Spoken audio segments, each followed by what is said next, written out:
Hello everybody, Glass Half Dead here, and today I want to talk to you about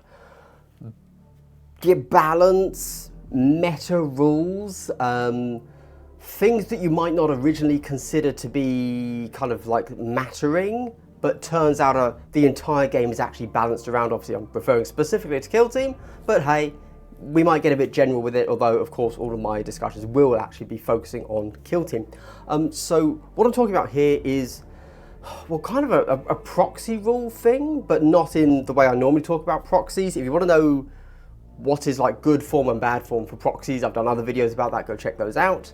And I also want to talk about the importance of an inch in Kill Team. Yes, many jokes about that, but I have resisted the urge, the masculine desire to make jokes about that. Let me very quickly show you what this video is going to be about as I go through this. Recently on Reddit, I saw some absolutely really awesome, really cool people going ahead and doing proxies, like conversions for the upcoming Ratlings, and I thought these look awesome, but are they good? Which I'll talk about in a moment. For example, here, this guy went mad and has done like an entire proxy team. So they look so good. They look like they are just the team, so it's awesome. And somebody else did like the rat sniper, so Ratlings, obviously Ratlings. It makes total sense, obviously. And again, really cool, really awesome. And I'm going to talk about a little bit about these, and then I'm also going to, and combined with the fact, that I have an old school metal Ratlings box, which I've had lying around for like 3 years, never touched. But obviously with Ratlings coming out, I want to talk about that. And then, of course, the importance of an inch. So obviously, we're looking at Battle Kit here, which you should definitely go and check out. Does it matter how much your meta rules play an aspect in this game and in balance? How tightly balanced is Kill Team? Is it balanced well enough that 1 inch matters? So, for example, I'm going to be covering the fact that Phobos have a 7-inch move, Angels of Death, our general Marines, have a 6-inch move, whereas Plague Marines have a 5-inch move. Is that relevant? Do we care? Maybe. Cool. All right. Well, with that said, let's quickly go back to me on the full screen. There you go. And of course, before we dive into this, I would like to give a subscriber-only benefit, and that is a big double hello. Wow, so wholesome. Truly the wholesomeness knows no bounds in the world of Glass Half Dead. What is a double hello? It's a hello that's given to you twice. There you go. If you want that carrot in the next video, you just gotta like, subscribe, leave a comment right now. For this video, the comment can be, do you agree with what I'm about to say? If I'm honest, yeah. Okay, right, with that said, let's get straight into the proxy questions because, making me small, there we go. Okay, what am I saying here? Okay, let's take a look. These guys look awesome. Okay, nice. These rats, that's still them. These rats also look awesome. I love everything they're doing here. If you know me, if you follow my channel, you know that I'm a huge fan of proxying. I'm very liberal when it comes to what can be proxied. I'm very chilled out, relaxed. I encourage proxies. The more proxying, the better. As long as your model is on the correct base size, I basically don't care if I can even tell what it's supposed to be. Okay? Now, with my Ratlings here, that I have gone ahead, I put one of them on a base. I can't be bothered to build them. I put one of them on a base because when it comes to Ratlings, these are a team that have to be built around terrain, okay? The first time we saw Ratlings, I'll go here so we can see what they are. For example, the big shot here. This is a Ratling that is sitting down. This is a small model that is sitting down. How do you shoot something in Kill Team? What's the first thing you need? Visibility. That's right.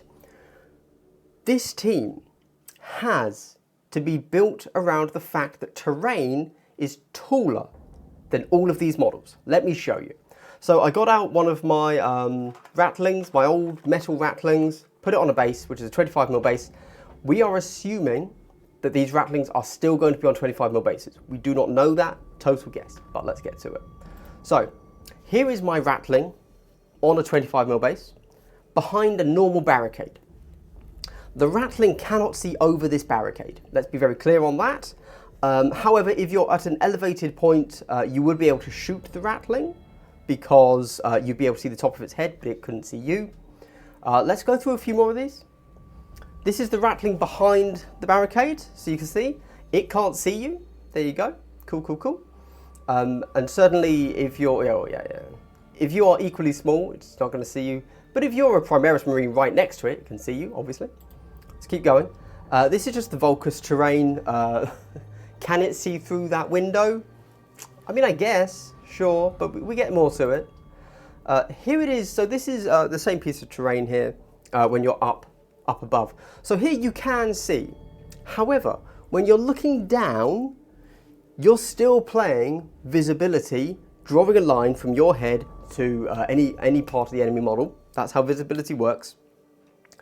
And so the fact that you're relatively low, yes, you can see over, but your actual angle to shoot down, which is generally where you're going to be shooting, is pretty shallow.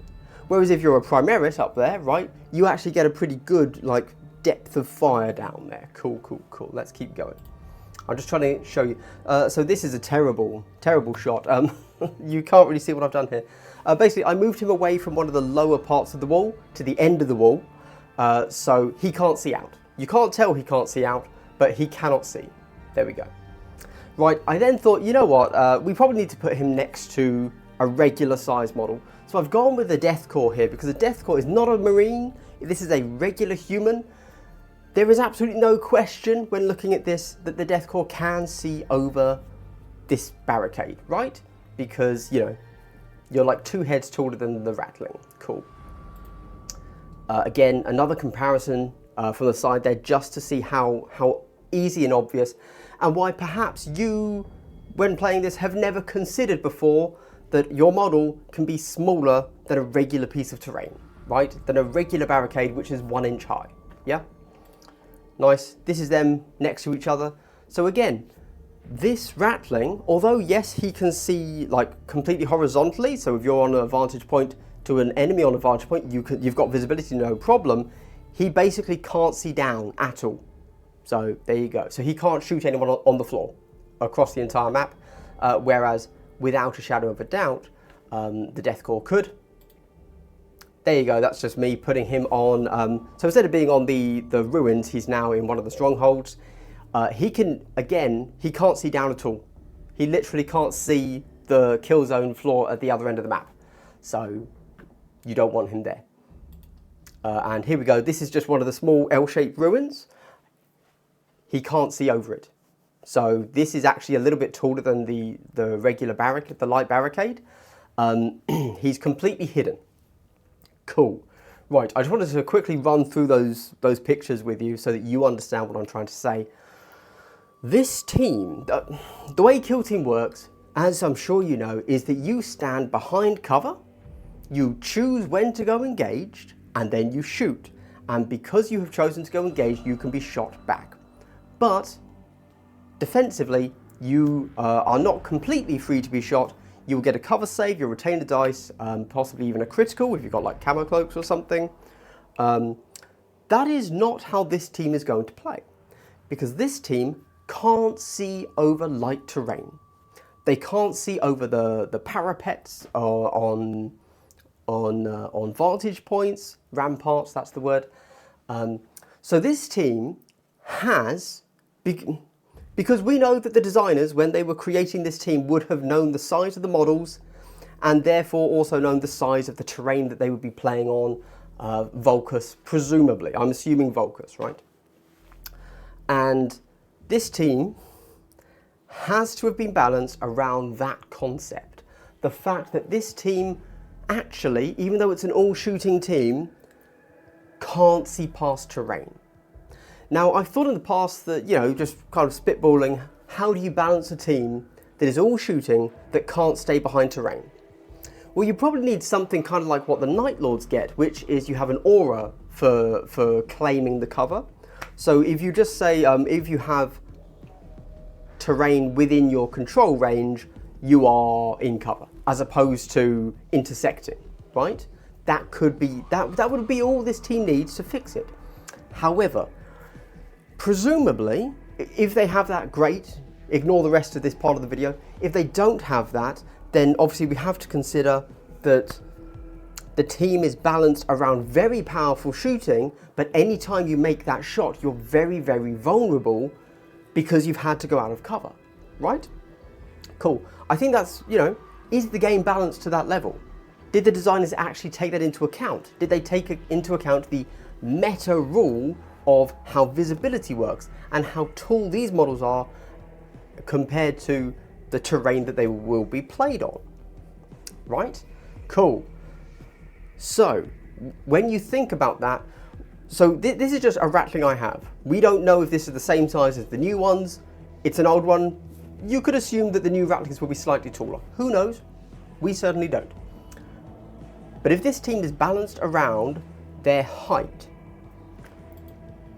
that is why I am concerned by people going out and making these amazing looking conversions and proxies, which I think are stunning and 100% should be used, right? Like, these are really great proxies and conversions. But are they going to work? Because again, this team has to be balanced. If Kill Team is balanced at all, this team has to be balanced around the meta ruling of their height. Are these going to work? Are these going to work? I don't know. And so this video is me saying, keep this in mind. Now, of course, you can always model for disadvantage. In case you don't know what modeling for disadvantage is, it's the opposite of modeling for advantage. If you model for advantage, what you're doing is deliberately changing the default model, the silhouette of it normally, to be whatever, bigger, smaller, have the highest point of it be like held horizontally instead of vertically, so now you can move into different places, whereas before you couldn't. That's a common one with the ventriloquistar, that sort of thing. That's called modeling for advantage. In general, if you model for advantage in that way, it's not going to go well. If you ever go to a tournament, expect your models to be, what's the word? So the ruling is you're never allowed to gain an advantage from the way you model your model. For example, with the Ratlings, looking at our little sniper boy here, whatever he's called, to model for advantage, what I could do is put him on a rock, okay? That way he's what? A centimetre taller. Suddenly he can see over all of this low terrain, right? That will change the dynamic of these models that, again, have to have been designed based around their height and how that is going to interact with Vulcus and other, presumably, terrain. That is a key fact to how these models are going to play. But if you model putting them on a rock, which is a cool idea, tactical rocks, they're fun, putting them on cool rubble to increase their height, even though you're doing it just because you think it looks cool, like you are modeling for advantage, but not deliberately, we could say. You've accidentally modeled something you think is cool, and technically, from a mechanics perspective, you are now modeling for advantage. Suddenly, you have visibility whilst behind this light cover that a default model could not see over. Suddenly, you have increased the power level of your team. Does that matter? There you go. 13 minutes in, and I finally get to a question.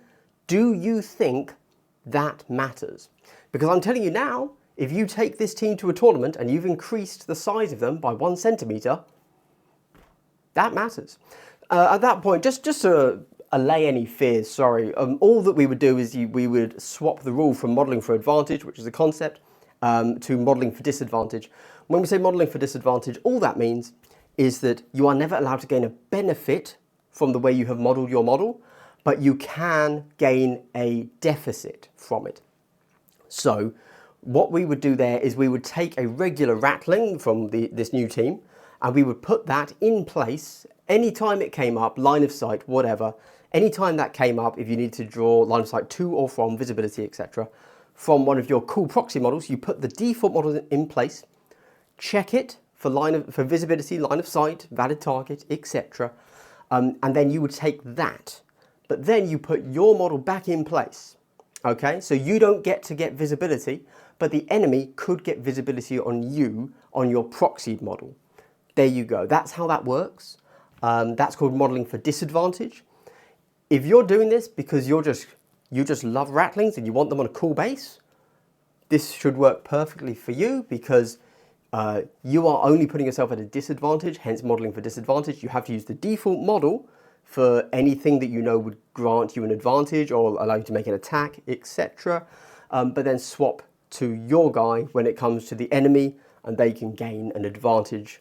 The enemy can gain an advantage, so therefore you are modeling for disadvantage for yourself, okay? Super easy. Again, the way Kill Team works, that's really not that big of a deal, to be honest.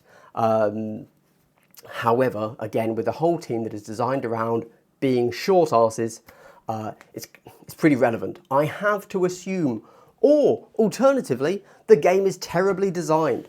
This team, the worst designed, or of course, as mentioned at the beginning, they already have thought of this and so have given them some sort of control range aura, where much like the Night Lords, if you're just within control range of terrain, you are in terrain. You can count that terrain as being intersecting. That sounds like it might be a bit broken, who knows? Anyway,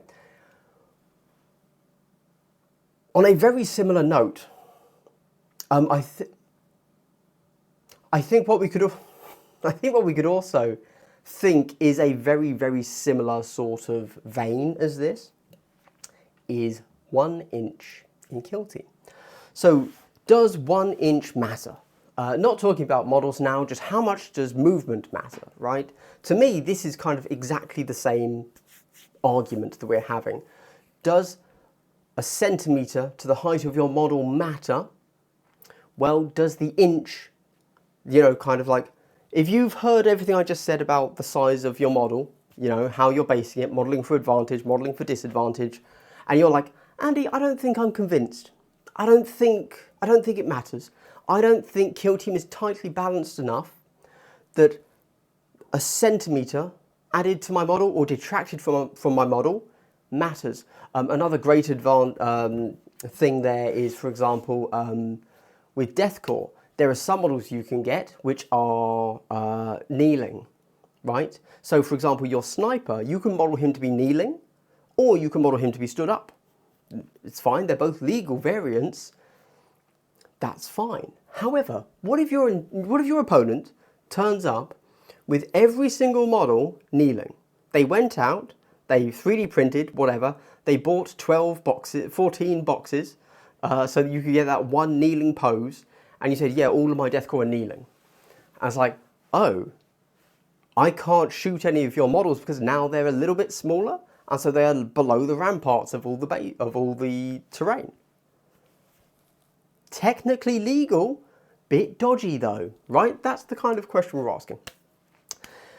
In a similar vein, 1 inch, how much does it matter? Is the game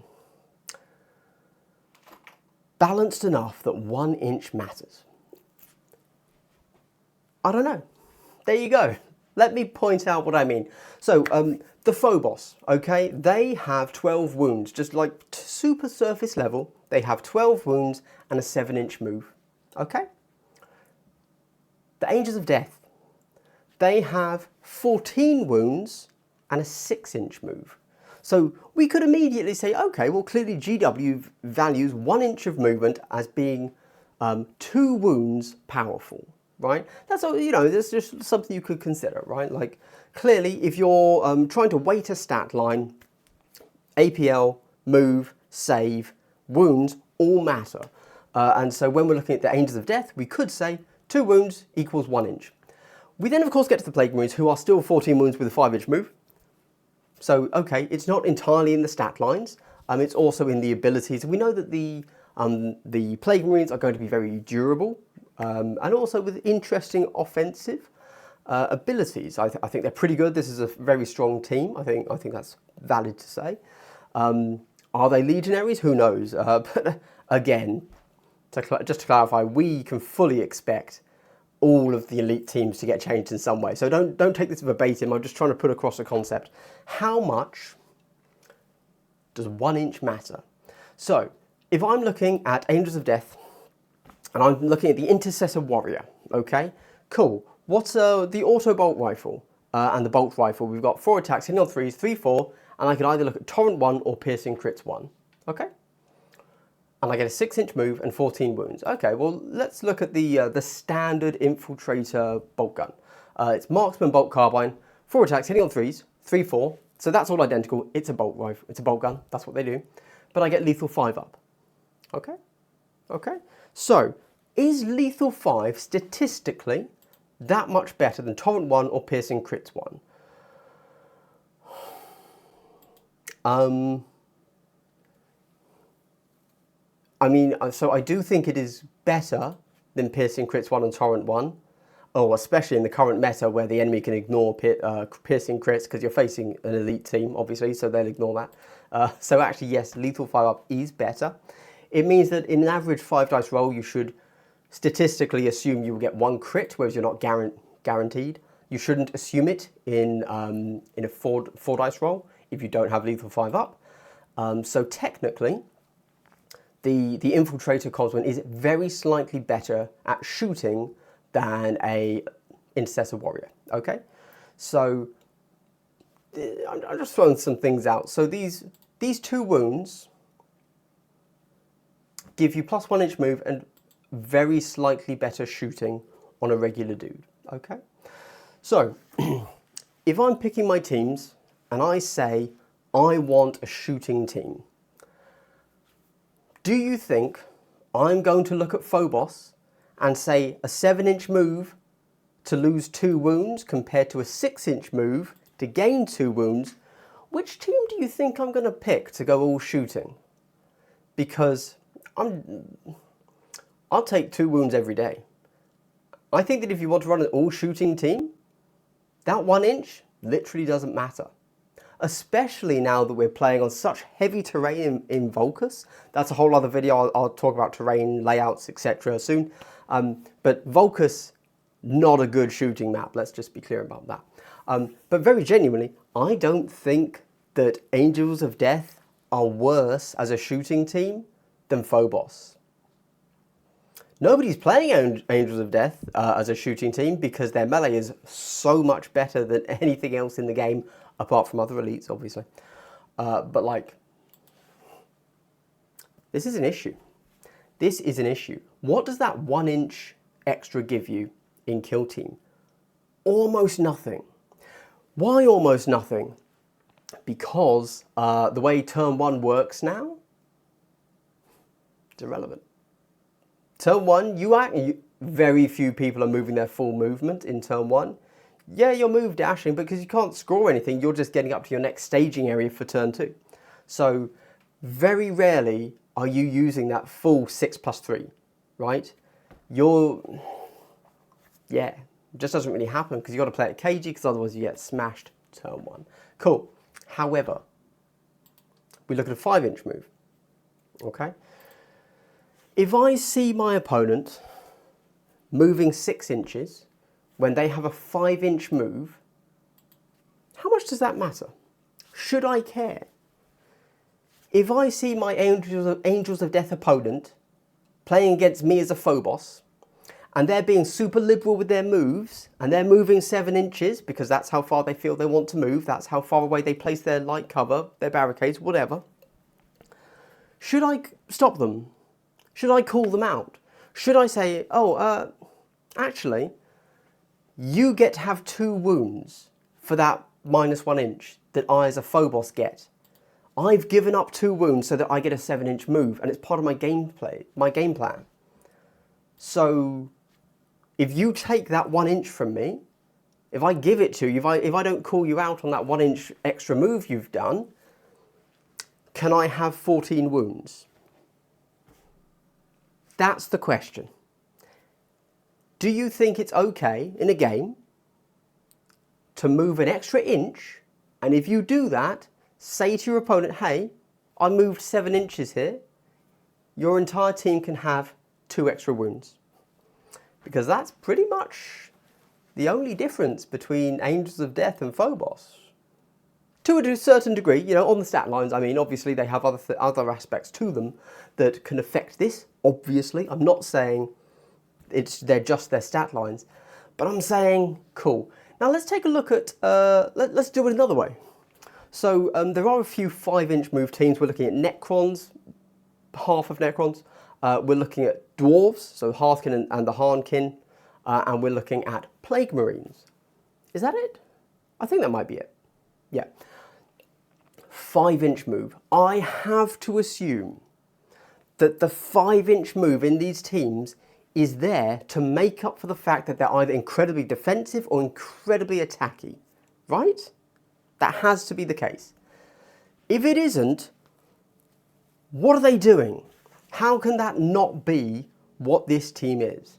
So again, I ask you, if there is a Plague Marine player and in turn 1 they move their model 7 inches because you're Phobos, you've lost your 2 wounds, you've lost all of your poison, you've lost your contagion, you've lost your everything for those 2 inches and a little bit better shooting, a little bit more shenanigans, shenags if you will.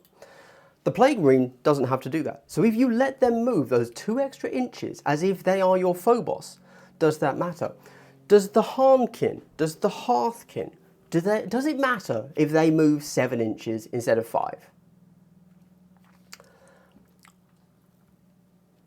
Yes. There you go. It's not really rhetorical. The answer is yes. If you don't think moving 2 extra inches matters, I don't know what game you're playing. Kill Team's not a game of millimeters, but it is a game of inches. If you give your opponent an extra inch, 2 inches, can I have your wound count? You know, hopefully that brings into mind the proxy question. If your team, if your opponent is playing Ratlings, who let's just assume turn out to not be terrible, right? Who knows? I think they're going to suck, but not the point, not the point. I'm sure they're very well balanced. Kill Team has never, ever been unbalanced, as I think we can all agree. So if your opponent has put all of their Ratlings on a 1 centimetre higher base, does it matter? Do you think that matters now? Do you think, have I managed to convince you maybe by talking about the 1 inch thing, the movement, how, right, a meta rule like height and visibility is just as important as actual datasheet abilities, right? Very genuinely, I do think that movement is one of the few things in this game that we have 100% control over. We don't have to be at the whimsy of dice. The only thing, one of the few things in this game you can control is movement, okay?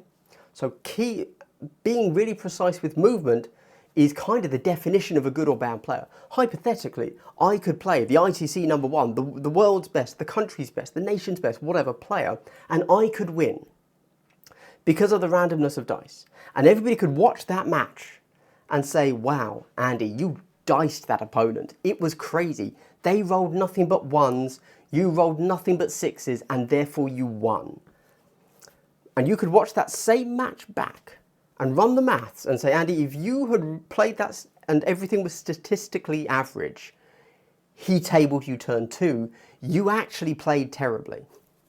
But the dice were with you. That can happen. Obviously, that's a huge swing. But what I'm saying is, when it comes to the things that you can genuinely control, like the abilities you play on your data card, your stats, your movement, you control those completely. I think that you have, and I think that the game has to be balanced around the idea that people are really stringent and strict with that. I can't, and we all know this, nobody would allow this. Nobody would get to halfway through the game and I say, oh, do you mind if I give the comms ability to my sniper? Like, can I just swap their abilities? Is that okay? It's like, well, no, of course that's not okay. He's not the comms guy. You can't comms with your sniper, right? Nobody would question that. Everybody would say, Andy, what game are you playing, right? Even in a super, super casual game, they'd be like, it's not really how the game works. So where is that line? Is that line at trying to use a different ability on a different model? Is it at hey, actually you have a 5-inch move, please don't move 7 inches because that's my thing, it's my defining characteristic? Or is it further, and is it at, hey, you have a short team, short kings, you have a short team that is designed, their rules are balanced around the fact that they cannot see over the majority of terrain. Can you please model for disadvantage, bring the default team, and when it comes to you drawing visibility, valid targets, etc., swap over to your models, no, it's the default models, because otherwise, by adding 1 centimetre to your bases, to the height of your models, you become unbeatable. Anyway, if you've made it to the end of the video, I'd like to give you a big triple hello.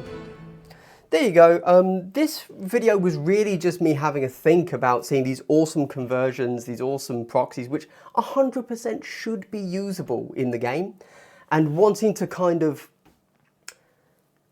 give people a heads up. Say, hey, you've done awesome modeling. I love to see it. Like, these are some of the best models out there. Really great stuff. Really, really awesome conversions. And just be aware, kind of trying to put across that, hey, you should use any model you want for any other model. Just be prepared to model for disadvantage and accept that, because the game's kind of balanced around it.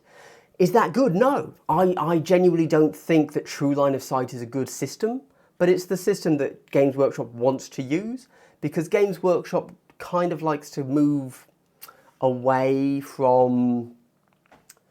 Games Workshop's a modelling company, right? If you go and look at, let's say, Corvus Belli or the Privateer Press stuff, War Machine, if you ever need to draw line of sight, the official way of doing it is by getting a specific token. You get a token out of your kit bag and you put that in place of your model, because at their core they are tight game systems that focus around that kind of thing. Games Workshop never wants you to take your model off the board because it is a modelling company, and the antithesis of that, the anathema of it, is having to take your model off the board to put a marker there because that's not a cool model, that takes you out of the game. Nothing wrong with that, but mechanically it's very weak. Anyway, there you go. I just want to throw that out there. Thank you so much for watching to the end of the video. Hopefully this has been an interesting rant and think piece on this Sunday. There you go. All right, have a good one. Love you all. Goodbye.